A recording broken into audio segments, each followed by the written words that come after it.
США передал Ирану предложение о перемирии на 10 дней. Тегеран факт подтвердил, но еще ничего не ответил. В Иране были задержаны французские дипломаты. В Министерстве иностранных дел заявили, инцидент будет иметь последствия. В Лондоне перестановки в правительстве. Кто из бывших министров Стармера вернулся? А сам Бёрнем перед аудиенцией у короля посетил приют для бездомных.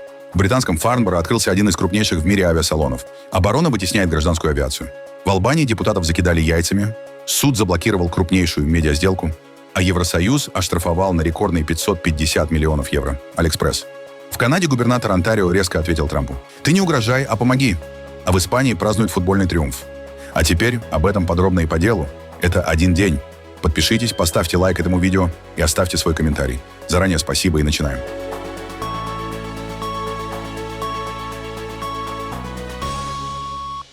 Боевые действия между США и Ираном продолжаются, однако одновременно активизировались дипломатические усилия по снижению напряженности.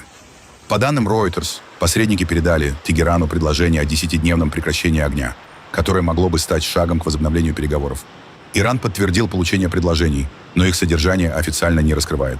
Тем временем в Исламабад с официальным визитом прибыл министр внутренних дел Ирана Искандар Мамени. По данным журналистов, одной из тем переговоров с руководством Пакистана станет посредническая роль страны в урегулировании конфликта. Встречи запланированы с премьер-министром Шехбазом Шарифом и командующим армией Асимом Муниром. Также ситуация в районе Ормузского пролива остается напряженной. Несмотря на продолжающееся судоходство, коммерческие перевозки сократились, а несколько танкеров получили повреждения у побережья Омана. Это поддерживает неопределенность на мировом нефтяном рынке. Хотя цены в понедельник стабилизировались на фоне сообщений о возможном возобновлении дипломатических контактов. В соседней Иордании власти опровергли сообщения об эвакуации аэропорта и морского порта Акабы после предупреждения посольства США о возможной угрозе. В понедельник оба объекта продолжали работу в штатном режиме, а жители призвали ориентироваться только на официальную информацию. Одновременно стороны продолжают обмениваться жесткими заявлениями. Президент США Дональд Трамп, по данным Axios со ссылкой на американского чиновника, пока не намерен возвращаться к прежнему формату договоренностей с Ираном и намерен продолжать давление на Тегеран. При этом контакты через посредников, как утверждают источники Reuters, сохраняются. Франция заявила о серьезном дипломатическом инциденте в Иране. По данным Парижа, 2 сотрудников французского посольства были задержаны иранскими службами безопасности, а один из них, как утверждается, подвергся физическому насилию. Французские власти назвали произошедшее нарушением дипломатических иммунитетов и предупредили, что этот случай будет иметь последствия. В воскресенье вечером 2 сотрудников посольства Франции в Иране стали объектом крайне серьезной акции запугивания со стороны иранских служб безопасности, что является грубым нарушением дипломатических иммунитетов, которыми они пользуются. Их без каких-либо оснований удерживали в течение нескольких часов, допрашивали, а один из них подвергся физическому насилию. Впоследствии им удалось вернуться в посольство, где они сейчас находятся в безопасности, ожидая возвращения во Францию в ближайшие часы. Этот инцидент вызывает еще большее возмущение, поскольку эти 2 сотрудников занимаются реализацией французских программ поддержки гражданского общества, в частности, иранских деятелей искусства и ученых. Я выразил им признательность за мужество, проявленное при исполнении своей миссии, благодаря которой Франция находится в авангарде поддержки иранского народа, которого мы не оставим. Я заверил их, а также нашего посла, в своей полной поддержке и солидарности в связи с испытанием, которое им пришлось пережить. Я сообщил министру иностранных дел Ирана, что это крайне серьезное и совершенно неприемлемое посягательство на неприкосновенность наших сотрудников не останется без последствий. Министерство обороны США опубликовало фотографии 2 военнослужащих, погибших в результате атаки на авиабазу Мувафак-Салти в Иордании. Это 19-летняя рядовая Изабелла Гонсалес и 25-летний первый лейтенант Тайлер Джеймс Фихан. Еще один американский военнослужащий числится пропавшим без вести. После этого президент США Дональд Трамп опубликовал в своей социальной сети Truth Social заявление, в котором прокомментировал гибель американских военных. Каждый раз, когда Иран убивает американского солдата, он заплатит за это многократно. Эта директива уже передана министру обороны Питу Хексету, председателю Объединенного комитета начальников штабов Дэниелу Кейну и всему военному руководству. Президент Дональд Трамп. Также Трамп заявил, что премьер-министр Израиля Биньямин Нетаньяху не будет арестован ни при каких обстоятельствах, пока находится на территории Соединенных Штатов. Биньямин Нетаньяху не будет арестован ни при каких обстоятельствах, пока находится на территории Соединенных Штатов Америки. Он ведет борьбу против Исламской Республики Иран, которая недавно убила 52 тысячи невинных протестующих и на протяжении последних 47 лет убивала американских солдат и других людей. Арестовывать следует только тех, кто привел Иран к этой беспрецедентной спирали смерти и разрушения. С этим следовало разобраться еще много лет назад при предыдущих президентах. Сын последнего шаха Ирана, Реза Пехлеви, заявил, что удары США и Израиля по объектам иранского режима стали необходимым шагом, который, по его мнению, помог ослабить репрессивный аппарат властей.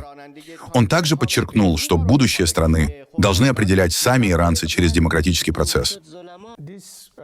Эта борьба началась как дело всей моей жизни – освобождение Ирана 46 лет назад. И она никогда не была обо мне. Она всегда была об иранском народе и его праве на самоопределение. Именно в этом суть происходящего. Ни одно иностранное государство не должно решать, кто или что станет альтернативой нынешней власти в Иране. Это должны решать сами иранцы. Я никогда не просил ни одного лидера или правительства о какой-либо поддержке или одобрении. Мы не можем ожидать, что люди смогут безопасно выйти на улицы и вступить в решающую борьбу, если у них не будет хотя бы определенной защиты или возможности нейтрализовать силы, которые представляют для них угрозу. Именно поэтому кампания, начавшаяся после массовых убийств, приведших к вмешательству Израиля и американских сил, которые нанесли удары по режиму, стала, возможно, необходимым шагом. Это было нужно не только для того, чтобы избежать дальнейшего кровопролития, но и для того, чтобы дать людям возможность действовать на более равных условиях. Когда репрессивный механизм режима ослаб в результате этих ударов, а без этого людям было бы крайне трудно добиться перемен. Это стало дополнительной поддержкой.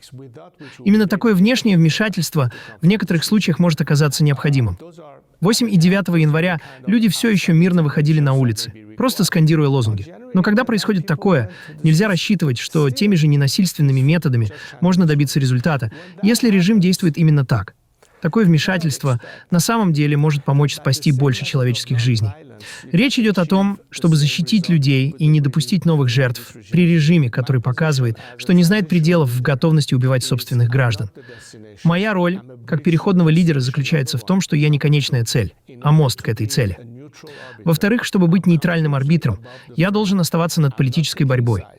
Я не становлюсь ни на сторону монархии, ни на сторону республики. Моя задача — обеспечить здоровую дискуссию, а окончательное решение о том, какой должна быть форма государственного устройства, должны принять сами люди. Я даже обратился к людям, которые когда-то были самыми непримиримыми врагами моего отца. Сегодня они полностью поддерживают меня и работают вместе со мной. Я говорю о бывших марксистах, бывших членах партии Туде, организации «Фидаины народа», бывших членах организации «Моджахеды» иранского народа. Не знаю, насколько еще шире можно объединить столь разные силы. Это лишь доказывает, что сегодня единство стало гораздо больше, особенно внутри самого Ирана. Новый премьер-министр Великобритании Энди Бёрнэм продолжает формировать кабинет министров после вступления в должность. Одним из главных кадровых решений стало назначение Эда Милибенда на пост министра иностранных дел.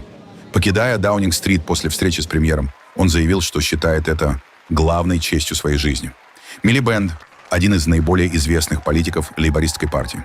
Он возглавлял партию после поражения на выборах 2010 года, а в последние годы занимал пост министра по вопросам энергетической безопасности и достижения углеродной нейтральности. В новой должности он сменил Дэвида Лэмми, который покинул правительство. Еще одним неожиданным назначением стал бывший министр обороны Джон Хилли, который возглавил Министерство финансов. Ранее он ушел в отставку из-за разногласий с предыдущим премьером Киром Стармером по вопросу оборонных расходов. При этом министр внутренних дел Шабана Махмуд сохранила свой пост, а в Даунинг-стрит также прибыли другие члены нового кабинета, включая Пэта Макфадена и Луис Хей. Формирование правительства стало одним из первых шагов Бёрнэма после обещания сосредоточиться на снижении стоимости жизни, экономических реформах и обеспечении политической стабильности. Всего за несколько часов до официального вступления в должность и аудиенции у короля Чарльза III Энди Бёрнэм посетил лондонский благотворительный центр The Passage, который помогает бездомным. В Манчестере у нас действовала программа «Кровать на каждую ночь». Каждую ночь мы предоставляли около 600 мест для ночлега. Финансировали ее разными способами. Но мы были единственным городом, где реализовывали такую инициативу. А если только один город занимается этой проблемой, сократить число бездомных не получится. Люди будут приезжать в Манчестер из других мест. Это научило меня, что решить проблему можно только совместными усилиями. Все должны двигаться в одном направлении. Именно так мы действовали во время пандемии, когда смогли разместить людей под крышей. И сегодня, вступая в правительство, я говорю, если мы смогли сделать это тогда, сможем и сейчас. Нужно начать с самых основ, поставить заботу о людях в центр всего, что мы делаем, и вернуть стране способность нормально работать. В приюте Бёрнем пообщался с сотрудниками и подопечными организации, а также принял участие в приготовлении еды. Он заявил, что борьба с бездомностью станет одним из приоритетов его правительства. Он также сообщил, что одним из первых после назначения намерен созвониться с президентом Украины Владимиром Зеленским и заверить его, что поддержка Киева со стороны Великобритании останется неизменной. Это будут мои первые телефонные звонки. Позже сегодня я совершенно ясно дам понять президенту Зеленскому, что никаких изменений не будет. Я буду поддерживать его на 100%, так же, как это делал Кир Стармер. Кир проделал действительно впечатляющую работу, не только оказывая поддержку Украине, но и проявляя личную вовлеченность. Я также буду рядом с ним. В последние годы я работал с украинскими мэрами, создал сеть поддержки для украинских городских глав. Этот опыт я беру с собой в новую должность. И у президента Зеленского не останется ни малейших сомнений. Поддержка Великобритании остается твердой и неизменной. Она будет продолжаться, и я лично также буду его поддерживать. В британском Фарнборо открылся один из крупнейших в мире авиасалонов. В этом году его программа заметно отличается от предыдущих. Наряду с новыми пассажирскими самолетами производители делают ставку на системы противовоздушной обороны, беспилотники и высокоточное вооружение. Уже в первый день Boeing и Airbus объявили о новых контрактах. Американская компания получила заказы от лизинговой компании SMBC Aviation Capital, а также авиаперевозчиков Philippine Airlines и Riyadh Air. Airbus сообщила, что Riyadh Air дополнительно приобретет 6 дальнемагистральных АОТ 350 до 1000. При этом авиакомпании продолжают сталкиваться с задержками поставок новых лайнеров.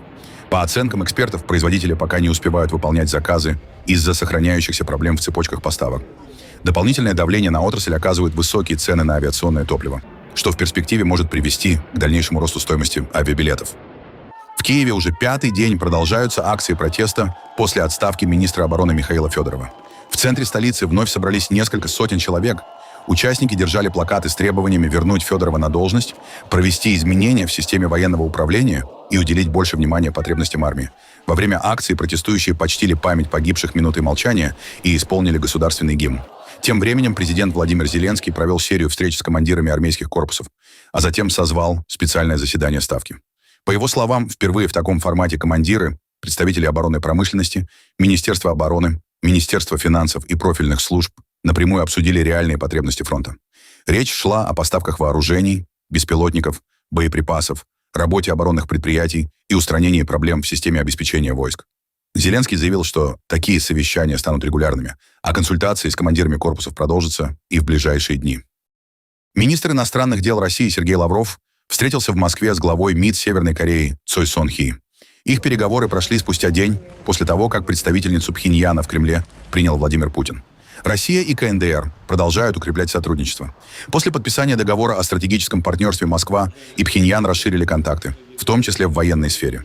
Западные страны и Южная Корея обвиняют КНДР в поставках России вооружений и отправке военнослужащих.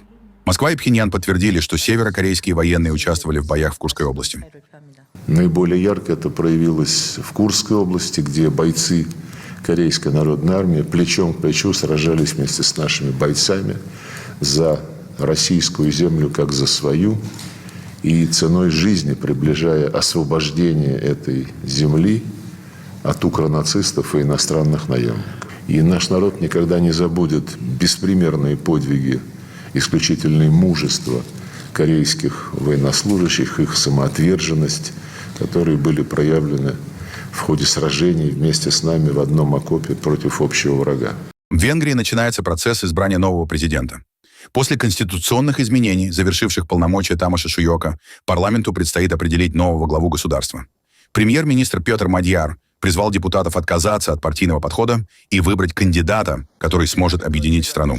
По его словам, президент должен стоять над политической борьбой и пользоваться доверием общества независимо от профессии, происхождения или политического опыта. В качестве кандидата Мадьяр предложил всемирно известную шахматистку Юдит Полгар, сильнейшую шахматистку в истории, которая никогда не занималась партийной политикой. Во фракции правящей партии ТИСА уже заявили, что единогласно поддерживают ее кандидатуру. Окончательное решение депутаты должны принять на ближайшем заседании. Те, кто сегодня лицемерно утверждает, что достойным президентом может быть только опытный политик, юрист или экономист, не понимают, зачем была создана партия ТИСА и что мы хотим изменить в Венгрии. Они не понимают, что означали перемены 12 апреля, когда народ единогласно сказал «с нас хватит». Многие годы нашей страной руководили профессиональные, очень опытные политики. Прекрасные юристы, которые в совершенстве знали правила власти, букву закона, все лабиринты законодательства и конституции. И все же, возможно, именно поэтому, они поставили государство и закон на службу собственным интересам. Мы все видели, к чему это привело. Президент должен быть человеком, который стоит на страже единства нации и конституционного строя. Президентом республики может быть биолог, историк, врач, художник и, конечно, юрист, если его жизненный путь и личная честность позволяют верить, что он сможет выполнять эту работу с силой, честностью и настойчивостью, и сможет делать это с патриотизмом. Неважно, женщина это или мужчина, неважно, какое у него образование, неважно, из какой он семьи, неважно, родился ли он в провинции или в Будапеште и какой профессией занимался. Главное, чтобы он, безусловно, любил нашу страну. Пост президента Венгрии носит преимущественно церемониальный характер. Однако именно глава государства подписывает законы, представляет страну на международной арене и обладает правом возвращать принятые парламентом документы на повторное рассмотрение или направлять их в Конституционный суд. Поэтому нынешние выборы рассматриваются как один из первых важных политических шагов после смены власти в стране. В столице Албании участники антиправительственной акции забросали яйцами автомобили депутатов, прибывавших на заседание парламента. Протестующие требуют отменить законы, позволяющие строительство туристических комплексов на охраняемых природных территориях, а также призывают к отставке правительства. Акции в Тиране продолжаются уже более 50 дней. Изначально поводом стал проект строительства курорта, связанный с Джаредом Кушнером, зятем президента США Дональда Трампа. Позже протесты распространились и на другие проекты развития побережья. Участники обвиняют власти в коррупции и непрозрачном распределении земель. Правительство эти обвинения отвергает. Во время нынешней акции полиция в защитном снаряжении оцепила территорию вокруг парламента. Однако в столкновение с протестующими не вступала. Суд в США временно приостановил сделку по покупке компании Warner Bros. Discovery медиахолдингом Paramount стоимостью $110 миллиардов. Решение принято по иску коалиции из 12 штатов во главе с Калифорнией. Власти считают, что объединение может существенно ослабить конкуренцию на рынке кино и телевидения, а также привести к росту цен. По мнению истцов, после закрытия сделки компании начнут сокращение персонала и обмен конфиденциальной информацией, что будет сложно отменить, если слияние впоследствии признают незаконным. В Paramount обвинения отвергают, заявляя, что иск основан на неверном толковании антимонопольного законодательства, а задержка сделки нанесет дополнительный ущерб индустрии развлечений. Еврокомиссия оштрафовала торговую платформу AliExpress на 550 миллионов евро за нарушение требований закона о цифровых услугах. По данным регулятора, компания не обеспечила достаточный контроль за распространением на своей площадке незаконных и небезопасных товаров, включая контрафактную продукцию. В Брюсселе заявили, что только за прошлый год пользователям в странах Евросоюза было рекомендовано около 15 миллионов подобных товаров. Речь идет, в частности, о косметике, игрушках, одежде и электронных гаджетах.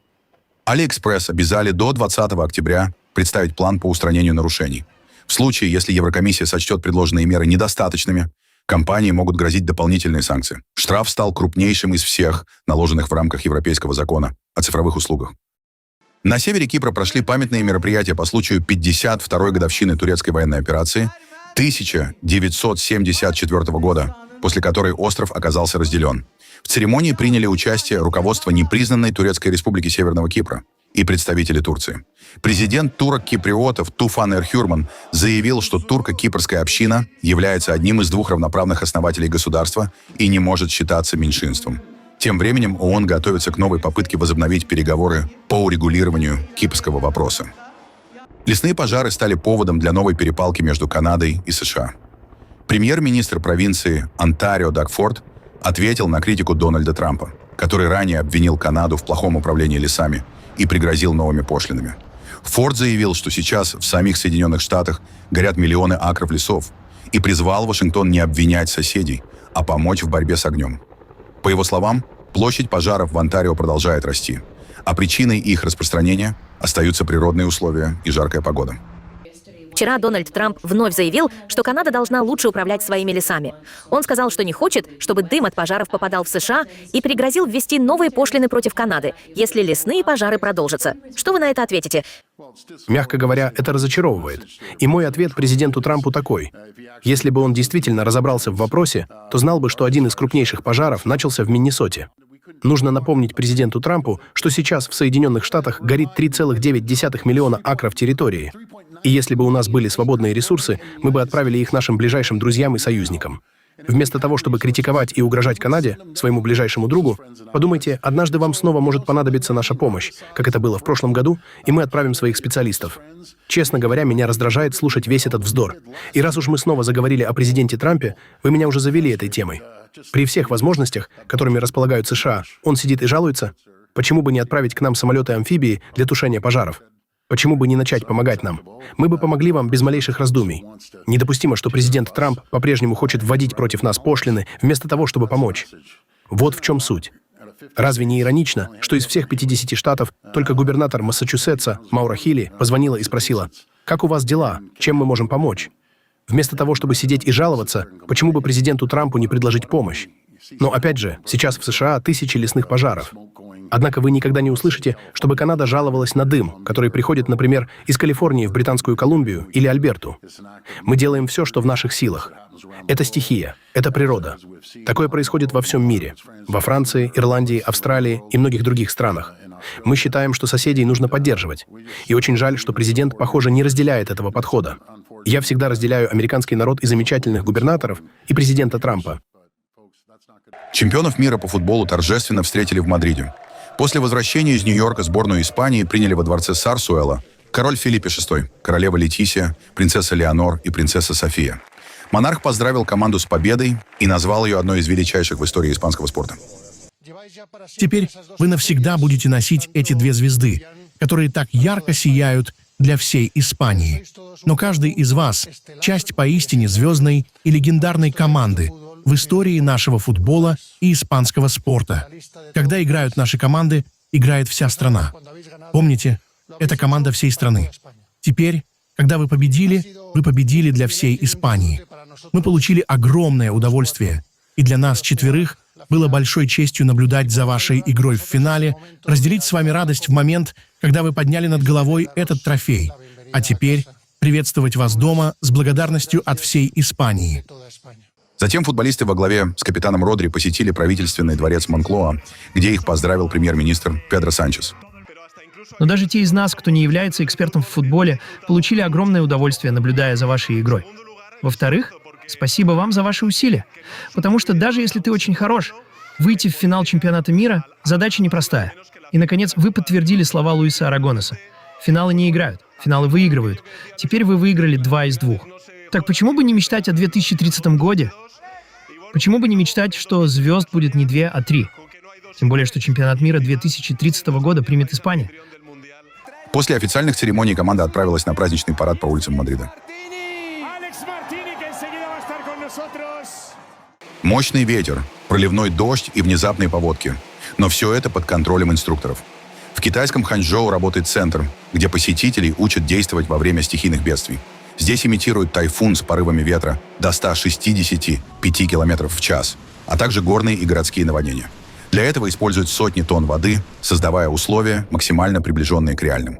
Участники проходят тренировки в защитных костюмах и под наблюдением специалистов.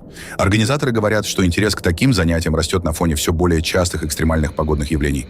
По данным Национального климатического центра Китая, только в июле в северо-западной части Тихого океана и Южно-Китайском море может сформироваться до 6 тайфунов.